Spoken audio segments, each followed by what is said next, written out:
이제 4장에 들어가죠. 3장까지는 결론이 뭐냐면 솔로몬 왕이 된 거예요. 솔로몬 왕이 되었다는 것은 지금 뭘 말해요?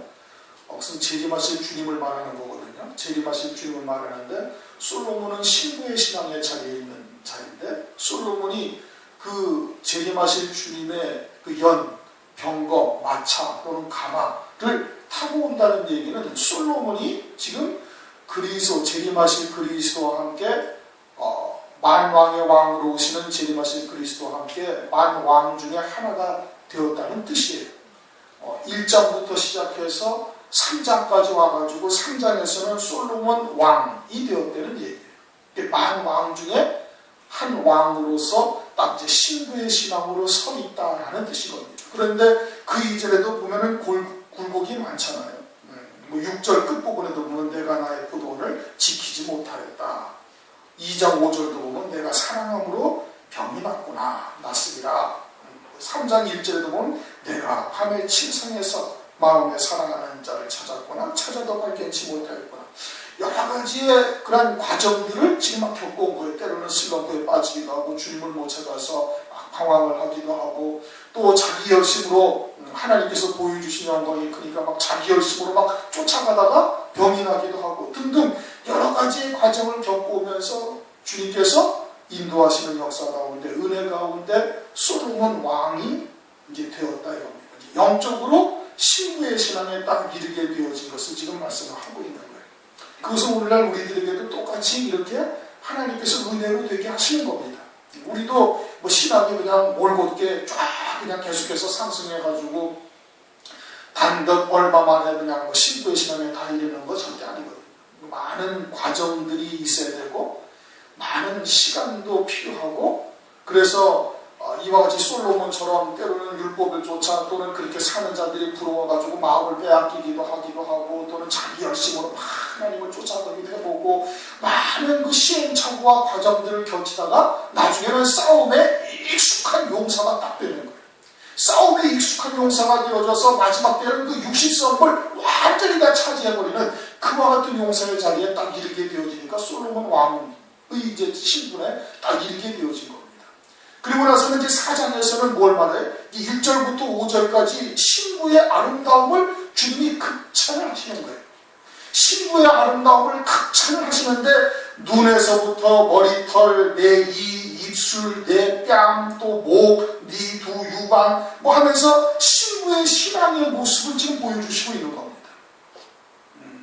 근데 신부의 신앙의 모습을 보여주는데 사실은 로마서 8장을 보면 창세전에 미리 아신 자들로 하여금 그리스도의 형상을 본받게 하기 위하여 우리를 갖다가 세우시고 미리 정하시고 그리스도로 말미암아 만화들이 되게 하셨다. 로마서 8장 29절에 그렇게 말씀하고 있잖아요. 하나님께서 미리 하신 자들로 그 아들의 형상을 본받게 하기 위하여. 그러니까 우리 안에 그리스도의 형상이 세워지는 것이 곧 신부의 신앙에 이르는 거예요. 그래서 그러한 모습을 지금 설명을 해주고 있는 거예요. 하나님께서 로마서 8장 10절에 히브리서 8장 10절에 보면 하나님의 법을 우리의 생각에 두고 우리의 마음에 하나님이 새겨놓으시는 그래가지고는 완전히 말씀과 하나가 되어져서 이제는 내가 사는 것이 아니라 그리스도로 사는 삶이 되게 해나가시는 겁니다. 그와 같은 과정을 많이 거쳐온 거예요. 그래서 그리스도의 신부의 모습을 지금 말씀을 하고 있지만 사실은 그 안에 그리스도의 형상으로 세워진 모습을 지금 우리에게 설명을 해주시고 있는 거예요. 그러니까 이제 말씀이 이제 어렵습니다. 그렇죠? 눈이 어떻고 머리털이 어떻고 이빨은 어떻고 입술, 뺨, 목은 어떻고 또 두 유방은 어떻고 하면서 이제 말씀이 신체 부위를 설명하지만 사실은 다 영적인 의미를 담고 있는 말씀이에요. 그러니까 쉽게 해석이 되어지지가 않는 것이죠. 1절을 보십시다. 그러니까 내 사랑 너는 어여쁘고도 어여쁘다. 이 말씀은 아가서 1장 15절에도 나온 말씀이에요. 내 사랑아 너는 어여쁘고 어여쁘다. 내 눈이 비둘기 같구나. 1장 15절에도 그런 말씀을 하셨거든요. 1장 15절 할 때 내 사랑아라고 주님께서 그렇게 부르시는 거예요. 신부의 신앙에 가려오고 있는 자를 내 사랑이라고 부르고 그럼 그것이 주님의 사랑, 주님의 내 사랑이다라는 것은 우리가 이제 상고했던 것처럼 요한복음 13장 23절을 보면 사도 요한이 주님 품에 다 안겨 있는데 그것을 주님이 뭐라고 성경에 뭐라고 말씀하시고 있는 거 아니? 그의 사랑하시는 자라 이렇게 표현하고, 그러니까 주님을 내가 사랑하는 것이 아니라 주님이 우리를 사랑하시는 그 사랑을 깨닫고 그 사랑에 녹아지고 또는 그 사랑으로 주님을 사랑하는 자가 되어져야 내 사랑이라고 이렇게 주님이 표현을 하실 수가 있는, 요한복음 13장 23절에서 그의 사랑하시는 자가 주님의 품에 누워있는데 그의 사랑하시는 자라고 이렇게 표현함으로써 사랑이라는 것이 이렇게 내가 사랑하는 것이 절대 아니다. 주님이 사랑하시는 우리를 사랑하시는 그 사랑을 온전히 깨닫고 있어야 돼. 그래서 그 사랑을 깨닫고 있는 자를 어여쁘고도 어여쁘다 그렇게 말씀합니다. 그 첫 번째 어여쁘다라는 건 뭐? 상한 자가 되게 하신 것을 말하고 있는 거예요. 멜기세덱의 구원, 가족 옷의 구원을 이미 창세전부터 예정하셨다. 범죄하니까 부랴부랴 급해가지고 아이고 하나님의 자녀들이 지옥 가게 생겼다 해서 구원하신 것이 아니다 이거예요.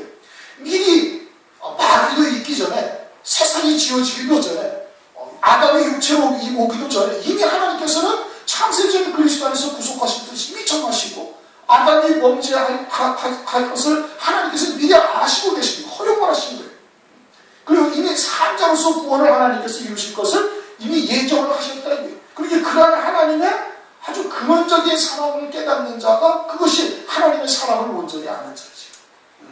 내가 예수를 믿어 구원받았다 이게 아니다 이거예요. 하나님께서 미리 아신 자들이요 미리 정하신 자들이 있어서 그들을 하나님께서 그 영을 갖다가 미리 다 구원하실 계획을 이미 세워 놓으셨던 거예요. 그런 하나님의 사랑을 깨닫는 자가 이것이 어여쁘고, 두 번째 어여쁘다라는 것은 원죄를 우리에게 심어 두셔가지고 성령으로 열매 맺지 아니하고서는 열매 맺을 수가 없는 자가 되는 거예요. 이게 성령으로 열매 맺게 하사 썩을 몸으로 썩지 아니할 영원한 영생의 몸을 누릴 수 있게 하시는 분이다. 몰약 향락이다. 1장 14절을 보면 몰약 향락이요 또는 엔게디 포도원의 고베라라고 그랬어요. 몰약 향락과 엔게디 포도원의 고베라를 깨달은 자가 두 번째 주님이 어여쁘다라고 얘기합니다. 몰약 향락이 뭐라고 했어요? 썩어질 육체를 하나님께서 성령을 부어주셔서 하나님의 의로 열매를 맺게 하사 썩지 아니할 영생의 신령한 몸으로 세워가시는 은혜를 우리에게 입혀주고 계신다. 거기다가 엔게디 포도원이라는 것은 뭐예요? 그것도 몰약의 향락이라는 것은 주머니죠, 주머니. 그러기에 몰약이 우리 안에 있어서 그리스도가 몰약 향락이신데 그분께서 끝까지 계속해서 그 향기를 우리에게 뿜어내 주시는 거예요. 육체를 벗을 때까지. 거기다 엔게디 포도원이라는 건 뭐라고 그랬어요? 엔게디 포도원이라는 것은 엔게디 동굴에 다윗이 숨어 있는데 다윗을 잡으러 온 사울이 거기 들어와서 누워서 낮잠을 자는 거예요. 그래가지고 하나님께서 다윗이 어떻게 옥자가 끝만 살짝 베어가지고 자기의 결백함을 증거하는 것이죠. 그리고 오히려 다윗에게는 그와 같은 위급한 환경이 열매가 되게 하시고 그 모든 것을 주장하시는 분이 누구다? 그 모든 것을 주장하시는 분이 하나님이시다. 그러한 하나님의 은혜, 악한 자 원수를 통해서라도 하나님께서 열매 맺게 하시고 그 모든 것을 주관하시며 지키신다는 평강을 갖고 있으니 그것이 하나님을 절대 믿는 믿음으로 가고 있으니 그것이 어렵구나. 그러니 그와 같은 고난과 연단의 과정을 통해서 싸움에 익숙한 자가 되어지면 나중에 환란 가운데도 어떻게 해서 넉넉하게 믿음으로 승리해가는 자가 되어진다. 그것이 신부의 신앙의 선자여 싸움에 익숙한 자다. 싸움에 익숙한 자. 그러면서 이제 신부의 모습을 지금 말씀을 하고 있는 거예요. 신부의 모습을 말씀하시는데 이 신부의 모습을 말씀하시는 것이 영적인 의미를 담고 있는 것이죠. 너울 속에 있는 내 눈이 비둘기 같고, 신부가 면사포를 쓰잖아요. 그렇죠? 면사포를 쓰는 이유는 뭐예요? 더 아름답게 보이기 위해서 면사포를 쓰는 겁니다. 다 보이는 것보다 살짝 안 보이는 것이 훨씬 더 아름답게 보이니까 면사포를 써서 신랑이 더 아름답게 보이게 하기 위해서 그러는 거예요. 근데 너울은 면사포하고는 다른 거예요. 너울이라는 것은 검은 천을 말해요. 검은 천. 그러니까 검은 천으로 얼굴을 이렇게 가리고 있고 그 속에 눈이 있는데 그 눈은 비둘기의 눈과 같다 이거예요. 그러니 검은 천으로 얼굴을 가렸다는 것은 아름답게 보이기 위해서 하는 것이 아니에요. 그럼 뭘 말하는 거예요? 그거는 이제 구스 여인과 같은 거예요. 나는 그냥 온통 죄뿐인 존재다. 하나님 신랑을 맞이하기에는 나는 온통 죄인일 뿐이다. 민수기 12장을 보면은 모세가 구스 여인을 취했지. 모세는 뭐의 대표적인 인물이에요? 율법의 대표적인 인물. 그 율법으로 정죄하고 비판하고 죄를 정죄하는 이와 같은 기능이 아니라 율법을 주신 뜻이 뭐예요? 죄인인 우리를 사랑하사 장차 오실 그리스도를 소망하게 하는 거예요. 우리는 죄인일 수밖에 없는 존재라는 것을 깨우쳐 주시는 것이 뭐예요? 그게 율법이에요. 로마서 3장 20절에 율법으로는 죄를 깨달음이에요. 그러니 의인을 얻다니 하나도 없다 이거예요. 그러니 누구를 소망해야 돼? 오실 그리스도 메시아 여자의 후손을 소망하게 하는 것이 율법이다 이거예요. 그러니까 율법이 죄인을 사랑하시는 것이지 정죄하여 사망 가운데 지옥에 떨어뜨리고 심판하기 위한 율법이 아니다. 그래서 모세와 하여금 구스 여인을 취하게 한 거예요. 구스 여인이 어떤 사람이? 까만 사람이에요. 그러니까 머리끝에서 발끝까지 온통 죄뿐인 인생이다 이겁니다. 그러니 너울을 쓴 것은 뭐라는 거예요? 나는 신랑인 그리스도 하나님을 만나기에는 온통 머리에서 발끝까지 그냥 죄인일 뿐인 존재인데, 그런데 그러한 존재임을 장각하면 깨달으면서 그럼 그리스도의 구원이 뭐예요? 그리스도의 구원이 어마어마한 하나님의 은혜인 것을 깨닫고 있는 것이죠. 그러면서 네 눈은 비둘기 눈 같고, 그러한 존재로서 이제 먼 눈이 비둘기 눈 같다는 것은 이제 1장에서 우리가 상고했던 거 1장 15절에도 똑같이 비둘기 같다고 말씀하고 있지 않습니까?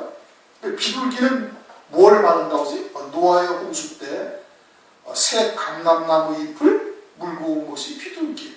새 감람나무 잎을 빌고 왔다라는 것은 뭘 말하는가? 그것은 그와 같이 감람류로서 성소를 밝히듯이 감람나무 열매가 성소를 밝히는 기름이죠. 그러니까 감람나무가 으깨져가지고 나오는 기름이 성소를 밝히는 거예요. 그러니까 감람나무 잎이다, 새 이파리를 가져왔다라는 것은 이제 장차 있게 되어질 환란이, 새 감람나무 잎이라는 것은 새 천년, 새 하늘 새 땅을 말하는 천년왕국을 의미하고 있는 것인데, 그 천년왕국에 이르게 하기 위해서 7년 환란이 있고, 그 환란 가운데 그 고통을 통해 가지고 그 성소의 등불이 밝혀진 자들은 뭐가 보여요? 새 하늘 새 땅에서 이루실 하나님의 구원의 역사가 보이게 되어질 것이고, 그것을 깨닫는 자는 넉넉히 환란을 이기는 자가 되는 것이에요. 노아의 홍수는 마지막 때의 그림자라는 말씀이에요. 마지막 때 주의 재림의 때 그림자이고, 그와 같은 것을 참고한다면 그럼 그 새 감람나무 잎사귀는 무엇을 말하는 거예요? 천년왕국을 의미하고 있는 거예요. 천년왕국에 이르는 자는 그 환란 가운데 감람나무 열매가 으깨져서 기름을 내어 성소의 등불이 되듯이, 성소를 밝히는 기름이 등불에 사용되는 기름이 되듯이 그와 같은 과정을 거쳐서 천년왕국에 들어가게 되면 깨닫고 있는 것이죠. 노을 속에 네 눈이 비둘기 눈과 같다라는 것은 온통 죄인일 수밖에 없는 나 같은 존재에게 하나님께서 구원의 은혜를 베풀어 주셔가지고 천년왕국에 대한 오직 그 소망으로만 살아가고 있는 존재가 되어져 있다 이겁니다. 누가? 신부가, 솔로몬 왕이. 노을 속에 있는 내 눈은 비둘기 같고, 그래 우리 스스로를 바라보기에는 죄인일 수밖에 없는 존재인데 하나님 나라에는 도저히 들어갈 수 없는 존재임에도 불구하고 우리에게 하나님께서 큰 은혜를 베풀어 주시나 천년왕국이라는 어마어마한 엄청난 하나님께서 은혜를 우리에게 소망을 삼게 하신 거예요. 그래서 오직 그 소망으로만 살고 있는 존재임을 지금 말씀하고 있는 것이죠. 네 머리털은 길라산 기슭에 누운 무리 염소 같구나. 머리털이라는 것은 삼손에서도 이야기한 것처럼 하나님의 지혜를 말하는 거예요. 하나님의 구원의 지혜를 말하는 것이죠. 일반적인 세상의 지혜를 말하는 것이 아니라 하나님의 구원의 지혜를 말하는 거예요. 그런데 이제 머리털이 어떻다? 길라산 기슭에 누운 무리 염소 같구나. 산 기슭에 염소가 쫙 누워있는데, 쫙 누워있을 때 그 머리털이 아주 길다는 얘기죠. 무리가 염소 떼가 기슭에 쭉 누워있으니까 머리카락이 쫙 늘어진 아주 긴 머리카락이다 이 뜻이에요. 그럼 긴 머리카락이라는 것은 그만큼 하나님의 지혜에 아주 깊은 은혜를 받은 자다 이겁니다. 하나님의 은혜가 아주 깊은 지혜와 지식을 가지고 있음을 말하는 거예요. 그런데 엘리야가 엘리사에게 엘리사가 네가 원하는 게 뭐냐? 갑절의 영감을 얻기를 원하나이다. 그래, 그렇죠? 갑절의 영감을 얻기를 원한다. 갑절의 영감을 얻기를 원한다니까 엘리야가 하는 말이 내가 하늘나라로 어떻게 올라가는 것을 네가 본다면, 하나님께서 나를 취하시는 과정을 네가 본다면 하나님께서 그와 같은 은혜를 베푸실 것이라고 그렇게 말씀을 드려요. 그런데 그러고 나서 엘리야가 어떻게 올라갔어요? 회리바람을 타고 하늘로 다 올라가 버린 거예요. 회리바람을 타고 올라가는 엘리야를 본 엘리사에게 갑절의 영감이 있어가지고 엘리사가 엘리야보다 훨씬 더 많은 이적을 성경에서 베풉니다. 그러면 회리바람을 타고 올라가는 역사는 뭘 말하는 거예요? 그건 7년 환란을 말하는 것이죠. 동서남북 사방에서 바람이 불자, 계시록에 보면은 동서남북 천사가 네 귀퉁이에서 바람을 불지 못하게 막고 있단 말이에요. 그 바람이 분다라는 것은 네 귀퉁이에서 바람이 막 불면 어떻게 돼? 그것이 회리바람이 되는 거예요. 그러니까 환란 가운데 하나님께서 이루어 가신 구원의 역사를 깨닫게 되어진다면 그럼 어떻게 된다? 갑절의 영감을 얻게 되어진다 이겁니다. 여러분, 마지막 때 하나님께서 이루어 가신 구원의 비밀들을 우리에게 알려준, 또 그것을 그 지식을, 지혜를 깨닫고 믿음으로 받고 있는 자들은 그러면 어떠한 관계가 있게 되는 거예요? 갑절의 영감을 받는 것이고, 그것이 결국은 5배의 양식을 먹는 자가 되는 거예요. 그러니 머리카락이 길어서 아주 산 기슭의 위에서부터 밑에까지 우리의 양떼가, 염소떼가 쫙 누워있는데 그렇게 머리카락이 길다. 그런데 하나님의 지혜에 아주 깊은 지식을 갖고 있다는 거예요. 누가? 신부의 신앙에 이른 자가. 환난날 하나님께서 환난을 통해 이루신 구원의 지혜를 깨닫고 있는 자에게 하나님께서 아주 깊은 하나님의 지식을 다 준 거예요. 그러니까 성도로서 이 땅에서 구원 얻을 온전한 지혜를 깨닫고 있는 자가 그 환난 가운데 구원을 이루시는 하나님의 비밀을 깨닫고 있는 자가 그들인 겁니다. 그들의 머리카락이 아주 그냥 길라산 기슭에 누운 무리 염소 같다, 그렇게 말씀을 하고 있는 것이. 그럼 길라산이라는 것이 무엇이냐? 길라산이라는 것은 창세기 31장 21절을 보면 야곱이 그 삼촌 라반에게서 도망쳐 나옵니다. 도망쳐 나왔다는 소식을 라반이 듣고 7일 밤낮을 쫓아와가지고 야곱을 만나요. 그러니까 라반과 라반의 집에서부터, 라반이 그 양떼를 먹이던 곳에서부터 야곱이 도망가서 길르앗산에, 그때까지 딱 거기가 어디냐면 길르앗산인 거예요. 7일 밤낮을 도망와가지고, 도망오는데 뭐 서서히 유유자적하며 왔겠어요? 그러지 않잖아요. 다급하게 양떼와 염소떼를 몰고, 또는 소가 있었으면 소떼도 몰고, 하여튼 다급하게 나귀와 양과 염소를 몰고서 막 7일 7야를 걸어서 막 그냥 그를 다그쳐서 와서 도착한 곳이 길르앗이고, 그리고선 이 라반도 자기 그 무리들과 함께 딱 7일 만에 그 길르앗산에서 딱 만나는 거예요. 근데 야곱이 가지고 있던 양떼나 염소떼나 약떼 가운데 지치고 병들고 또는 중간에 나고되고 그래서 쓰러지고 한 양떼나 염소나 약떼가 있었는데 하나도 없다 이거예요. 7일 낮 밤을 주야로 막 그냥 막 낙을 쳐가지고 달려왔음에도 불구하고 전혀 상하거나 다치거나 지치거나 쓰러지거나 도중에 탈락한 그와 같은 염소와 양이나 없이 아주 강건한 양떼들이다 이겁니다. 그것이 어디에? 그것이 길르앗산이에요. 그렇게 7일을 달려와서 머문 곳이 길르앗산이에요. 그러니까 신부의 신앙은 하나님의 그러한 지혜를 받아서 7일 동안을 그렇게 달려갈 수 있는, 다시 말하면 적그리스도의 환난을 넉넉하게 이길 수 있는 하나님의 모든 비밀을 온전히 깨닫고 있는 자가 신부의 신앙인 거예요. 하나님의 지혜야 사람이 다 헤아릴 수는 없죠. 로마서 11장 33절인가에도 말씀합니다. 하나님의 지혜와 지식은 그 부유함이 사람이 판단하고 측량할 수는 없어요. 그러나 환난 가운데 이루어 가신 하나님의 구원을 깨닫고 있는다면 성도로서는 그 머리카락이 가장 긴 자들이 되는 거예요. 7일 밤낮을 쥐하게 달려가도 조금도 피곤하지 아니하고 탈락하지 아니하고 또 병들거나 지치거나 또는 죽거나 하는 양떼나 염소떼나 약떼가 하나도 없었다 이거예요. 그와 같은 과정을 넉넉하게 이길 수 있는 지혜를 가진 자가 신부다 이거예요. 네 머리털이 뭐라고요? 하나님의 지혜. 하나님의 지혜인데 그것은 환난 가운데 그 그냥 격동의 시간을 넉넉하게 믿음으로 이길 수 있는, 그리고 그 가운데 탈락하거나 또는 쓰러지거나 병들거나 죽거나 하는 양이나 염소나 약대떼가 없었던 그와 같은 길러산의 야곱의 약대와 같은 그와 같은 신앙을 가진 자가 그리스도의 신부가 되어지고 있음을 말합니다. 더더군다나 염소라고 그랬죠? 염소는 에레미야서 50장 8절에 때에 앞서가는 염소예요. 그것이 선한 의미로는 그런 하나님의 은혜를 체험하고 그런 하나님의 영광을 깨달을 거라서는 어떻게? 그냥 어쩌든지 앞장서서 하나님 앞에 더 가까이 다가가려고 하는 그와 같은 영광을 사모하는 아주 강렬한 소망을 가진 중심을 갖고 있음을 말하는 것이죠. 그런 하나님의 지혜를 갖고 있다. 그게 신부의 신앙이다 이겁니다. 2절 내 이는 뭐예요? 이빨을 말하는 거예요.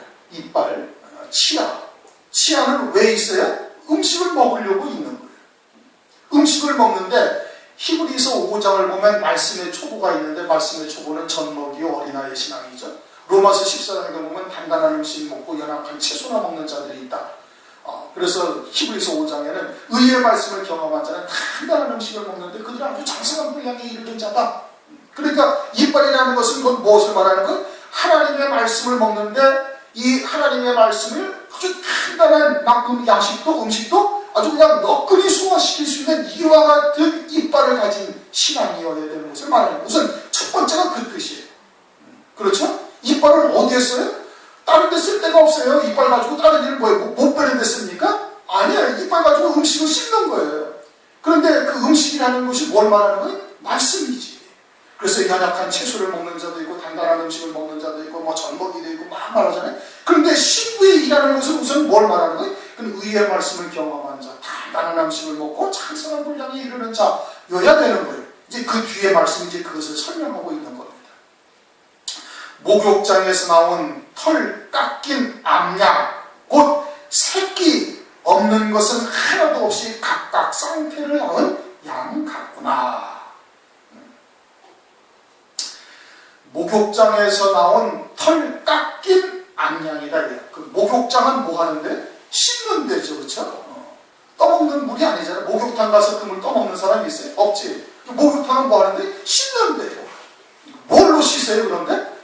에베소서 5장 21절 물로 씻어 말씀으로 깨끗게 해서. 뭘로 깨끗게 하는 씻는 건? 말씀으로. 우리 안에 내 생각이나 사상이나 뭐 잡다한 또는 뭐 그런 것이나 아니면 하나님을 향한 내 열심까지도 다 씻어버리고 뭐만 남아있어요? 아주 깨끗하고 순결한 양떼가 되어져 있는 거예요. 그 뭐만 남아있는 거예요? 말씀만 남아있는 거예요. 요한복음 15장 3절에도 너희는 내가 일러준 말로 이미 깨끗하였으니, 하나님의 말씀만 순결해요. 하나님의 말씀으로만 덧입혀지고 하나님의 말씀으로만 마음판에 새겨져서 그 깨끗한 목욕장에서 나온 자와 같은 하나님의 말씀만 남아있는 거예요. 다시 말하면 하나님의 말씀을 믿는 믿음으로만 사는 자요. 갈라디아서 2장 20절 말씀처럼 이제는 내가 사는 것이 아니라 내 안에 그리스도께서 사시는 삶이에요. 나는 말씀이 나를 이끌어 가시는 대로 가는 거예요. 말씀대로 생각하고 말씀이 이끌어 가시는 대로 가고, 그렇게 해서 내가 사는 것이 아니라 말씀이 사는 것이니 누가 사는 거예요? 그리스도로 사는 삶이 되는 거예요. 그리스도께서 사시는 삶이다. 그렇게 그것이 뭐예요? 그것이 목욕장에서 나온 거예요. 그런데 목욕장에서 나오기는 나왔는데 그것도 털 깎인 암양이다. 이게 털 깎인 암양이다. 이게 뭘 말하는가? 털 깎인 암양. 여러분, 양이라는 것을 저는 이제 주로 가끔 TV를 보면은 그 짐승들 뭐 이런 거 나오잖아요. 다른 다큐멘터리 프로그램 보면 그 몽골 족속이 양을 잡는데 가슴을 딱 잘라가지고 심장에 혈관 그 동맥을 갖다가 꽉 잡아서 하면은 한 1분 이내에 딱 죽는데 고통 없이. 그런데 그렇게 하는 과정에서 양이 소리도 안 질러. 버둥거리지도 않아. 털 깎는데 양이 버둥거리질 않아. 그냥 가만히 있어요. 그런데 털 깎는 양이 털 깎을 때 털 깎는 사람이 아무리 그것이 숙련된 사람이 털 깎아도 털을 보면은 상체기를 다 낼 수가 있는 거예요. 그렇죠? 상체기를 여러분 양 털 깎은 거 보셨어요? 아주 맨송하게 싹 깎아버려요. 거의 그냥 이 살갗에 닿을 정도로 칼로 가위로 막 깎는다고요. 지금은 뭐 여러 가지 기계가 있어가지고 그 이제 이발하는 기계처럼 쫙 밀기도 하지만 옛날에는 그걸 다 뭘로 깎았어요? 가위로 다 깎은 거예요. 가위도 오늘날처럼 뭐 이렇게 잘 드는 가위입니까? 그 뭐 저희 그 엿장수들이 가져다니는 그런 가위 비슷한 걸로 그걸 갖다가 양털을 깎고 있었던 거예요. 그러면 뭐 뽑히고 찝히고 별의별 일이 다 있잖아요. 그래도 양털 깎는 이 양들은 소리도 안 질러. 막 뒤틀지도 않아. 낑낑거리지도 않아. 그냥 가만히 그대로 당하는 거예요. 이사야서 57장 한번 보세요. 아가서 다음에 이사야서잖아요. 이사야서 53장 7절. 이사야서 53장 7절. 다 같이 읽습니다. 시작. 그가 곤욕을 당하여 괴로울 때에도 그 입을 열지 아니하였으며 마치 도수장으로 끌려가는 어린 양과 털 깎는 자 앞에 잠잠한 양같이 그 입을 열지 아니하였도다. 누가 그러셨다는 거예요? 주님이. 근데 양도 털 깎는 자 앞에서 낑낑거리다고 뭐 아프다고 털이 뽑혔다고. 여러분 옛날 이발소에서는 이발소 하다가 그 기계가 시원찮으니까 막 머리가 찝히고 이랬어요. 저 어릴 때는 막 엄청 따먹고 아프고 그렇단 말이에요. 그 양 털 깎을 때 그 털 깎는 양 그 가위가 옛날 그 엿장사 가위처럼 허름한 거라니까요. 그러니까 이게 깎는데 막 털이 찝히고 살도 막 찝히고 이러는데 그 양이 어떻게 아주 털 깎는 자 앞에서 잠잠한 양의 특성이 그거예요. 그 주님이 그러셨단 말씀이에요. 그와 같이 우리에게 하나님의 말씀, 지금 뭘 설명하는 거예요? 이빨, 단단한 음식을 먹는 이빨, 단단한 음식, 의의 말씀을 경험하게 하는 그 모든 과정을 지나가는데 우리가 어떻게 된다는 거예요? 찝히고 뽑히고 막 이렇게 해도 아무 소리가 나가지고 잠잠하게 그것을 참아나가는 자가 된다는 거예요. 그래야 된다는 뜻이에요. 이해가 되시나요? 주님이 지금 이사야서 53장 7절 말씀은 주님에 대한 얘기신데 주님이 털 깎는 자 앞에서 잠잠한 양같이 그렇게 되셨고 도수장에 끌려가는 양처럼 그렇게 당하신 거예요. 마찬가지로 신부의 신앙에 이르는 자는 그렇게 하나님의 말씀으로 완전히 딱 씻어져서 말씀으로만 딱 나눠지게 되어지는데 그때 어떻게 된다? 털 깎는 자 앞에 있는 양처럼 그저 잠잠하게 그것을 잘 감당할 수 있는 자가 되어져야 된다 이겁니다. 그게 신부의 신앙인 거예요. 그런데 그것도 뭐래? 그것도 또 암양이야. 그냥 양이 아니라 암양은 뭐 하는 양이에요? 새끼 낳는 양이에요. 그러니까 어떻게 된다? 새끼 없는 것은 하나도 없이 그런데 전부 다 새끼를 낳아. 새끼를 낳는데 새끼도 쌍둥이 새끼를 낳는다 이겁니다. 쌍둥이 새끼를 낳았다는 거예요. 낳은 양 같구나. 아직 안 낳았어. 아직 안 나왔는데 그 모습이 마치 쌍둥이 새끼를 낳은 양과 같다. 첫째는 목욕장에서 나온 암양 같은 거예요. 목욕장에서 나왔는데 그 하나님의 말씀으로 완전히 자기를 깨끗게 하는데 마치 그렇게 관한 과정에서 털 깎는 암양같이 되었다. 막 찝히고 살에 그냥 찝히고 막 뽑히고 해도 아무 소리도 아니고 낑낑거리지도 않고 그것을 다 그대로 감당해가는 암양인데 그는 의의 말씀으로 그렇게 세워가시는 과정 속에서 그런데 그 암양이 새끼를 반드시 낳는 거예요. 새끼를 낳는데 새끼도 몰라? 쌍둥이 새끼를 낳고 낳는 양 같구나 그겁니다. 양 같구나. 쌍둥이 새끼를 낳는다는 것은 똑같은 새끼를 낳는다는 거예요. 누구와 똑같은 새끼를 낳는데 자기와 똑같은 새끼들을 계속해서 낳는 거예요. 그러니까 마지막 때에 우리에게 주신 그와 같은 하나님의 말씀이 내게 완전히 이루어져서 목욕장에서 나온 털 깎인 암양처럼 되어진 자가 되었으면은 그러면 어떻게 된다? 그러면은 쌍태 새끼를 낳는 양같이 되어져 간다 이겁니다. 이제 낳지 않은 거지? 그런데 꼭 주님이 보시기에는 너는 쌍태 새끼를 낳을 양같이 너는 여겨진다 이겁니다. 그렇게 장차 어떻게 된다는 거예요? 그렇게 새끼를 낳을 자가 된다. 근데 그 새끼가 어떻게? 자기하고 똑같은 거예요. 그래서 재림하실 주님을 소망하며 천년왕국을 바라보고 또 자기처럼 털 깎인 암양처럼 목욕장에서 나오는 그 이빨이 마치 목욕장에서 나오는 그와 같은 하나님의 말씀을 그대로 단단한 음식을 의의 말씀을 그대로 먹어가면서 그 고통과 고난의 과정들을 갖다가 아주 묵묵히 그리고 아주 소리도 지르지도 아니하고 꿈틀거리지도 아니하고 그러고서는 그걸 다 감당해 나가는 자가 되었구나 이 뜻인 겁니다. 요한계시록 7장 3절을 보면은 살아계신 하나님의 일을 우리가 우리 종들의 이마에 인치기까지 나무나 땅이나 해하지 말라 그렇게 말씀하고 있어요. 하나님의 인을 그 이마에 인침받은 자는 14만 4천의 종들이죠. 하나님의 인을 그 이마에 인침을 받았다라는 것은 뭘 말하는 거예요? 하나님과 재림하실 주님과 그 사상이나 모든 생각이 아주 일치를 이루었다는 얘기예요. 다시 말하면 이제는 내가 사는 것이 아니라 그리스도로 사는데 재림하실 주님을 맞이할 그와 같은 말씀으로만 딱 살고 있는 자들이 14만 4천의 종들에 딱 꼽히고 그들이 나가서 무엇을 증거해요? 그 말씀을 증거해요. 그 말씀을 증거해서 그들이 누구를 낳아요? 그들도 똑같은 신부들을 낳는 거예요. 자기와 함께 첫째 벌의 영광을 입고 그리스도와 함께 그 뒤에 붙은 자가 되어져서 흰말을 타고 희고 깨끗한 세마포를 입고 올 자들을 하나님의 말씀으로 그들을 청량하면서 그들을 낳는 자들이 되는 거예요. 그러니까 신부의 신앙이 지금 이제 솔로몬 왕이 됐잖아요. 이러는 자들은 그럼 하나님께서 주님이 보시면서 그들을 이제 장차 뭘로 만들어 가시는 거예요? 이제 두 증인 14만 4천의 종들로 그들을 갖다가 이제 세워간다. 그렇게 해서 쌍태 새끼를 낳은 양 같고 낳았다는 얘기 아니에요? 낳았다는 얘기가 아니지 아직. 이제 그렇게 하나님께서 세워가시는 거예요. 그래가지고 그들에게는 뭐가 있어요? 유방이 생겨야 되는 거예요. 그 유방을 뭐 하는 거예요? 젖 먹이는 거지. 그럼 뭐 육신의 젖을 먹이는 거예요? 아니지. 이제 그러지 신령한 젖을 먹이는 자가 이제 되어져야 되는 겁니다. 베드로전서 2장에 나오잖아요. 그러니까 이것은 육신의 눈을 가지고 보면은 말씀이 전혀 그런 뜻이 아니라는 말씀이에요.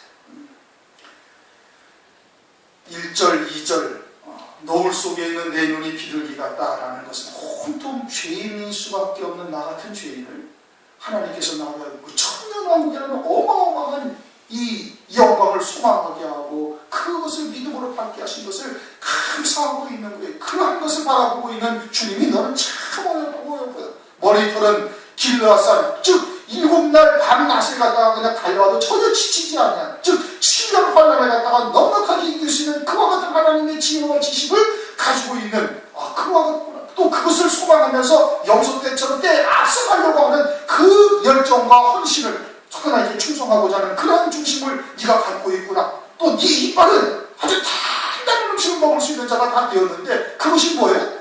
목욕장에서 나왔다. 하나님의 말씀으로 완전히 하나가 되어져 있는데 털 깎인 암양처럼 그렇게 그리스도의 신부로 세워지기까지 그 많은 고난과 고통과 많은 것들이 있음에도 그것을 아주 아무 소리 낑낑거리지 아니하고 뭐 그냥 아프다고 그냥 울지도 아니하고 가만히 털 깎인 자가 털 깎인 암양처럼 그냥 고스란히 감당하면서 여기까지 이르렀구나. 그러고 보니까 어떻게 된다? 이제는 새끼 아주 반드시 쌍태 새끼를 낳는 양같이 되었구나. 이제는 그와 같은 하나님의 말씀을 증거해서 이제 이를 맡는 이제 종들이 될 수 있음을 지금 이제 설명을 하고 있는 겁니다. 이해가 충분히 되셨나 모르겠습니다. 우리가 그러한 자리에 이를 수 있기를 바랍니다. 그리고 신부의 신앙이 과연 어떠한지 우리가 잘 상고하고 그리고 우리가 아직은 부족하지만 이것을 소망하며 지금 우리에게 열어주시고 믿음으로 받게 하신 것은 뭐예요? 하나님께서 우리를 통해서 이루시겠다는 거예요. 믿으면 되는 거예요. 믿고 나가면 되는 거예요. 그러니까 그와 같은 믿음을 우리에게도 주실 것을 위해서도 이 시간 통성을 함께 기도하시겠습니다.